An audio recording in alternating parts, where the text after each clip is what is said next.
नमस्कार मित्र हो, 2019च्या अधिवेशनात देवेंद्रजी फडणवीस यांनी केलेली ही शायरी आज खऱ्या अर्थाने सार्थ ठरली आहे। मेरा पानी उतरता देख मेरे किनारे पर घर मत बसा लेना। मेरा पानी उतरता देख मेरे किनारे पर घर मत बसा लेना। मैं समंदर हूं लौट कर वापस आऊंगा। कारण इतक्या दिवसापासून चाललेल्या पेच्यामधून आज महाराष्ट्राच्या जनतेची सुटका झाली।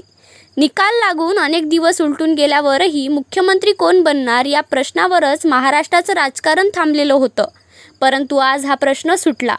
अखेरीस देवेंद्रजी फडणवीस यांच्या हाती मुख्यमंत्री पदाची जबाबदारी सोपवण्यात आली आहे, तर एकनाथजी शिंदे व अजितदादा पवार यांना उपमुख्यमंत्री पद मिळणार यावर शिक्कामोर्तब झाला आहे। अनेक दिवसांपासून महाराष्ट्राची लाडकी जनता या निर्णयाची वाट बघत होती। तुम्हाला काय वाटतं, आता आणखी किती लाडक्या योजना महाराष्ट्राच्या जनतेसाठी सुरू करण्यात येतील हे नक्की कमेंट करून सांगा। व्हिडिओ आवडला असेल तर नक्की लाईक करा, शेअर करा व सबस्क्राईब करा। धन्यवाद।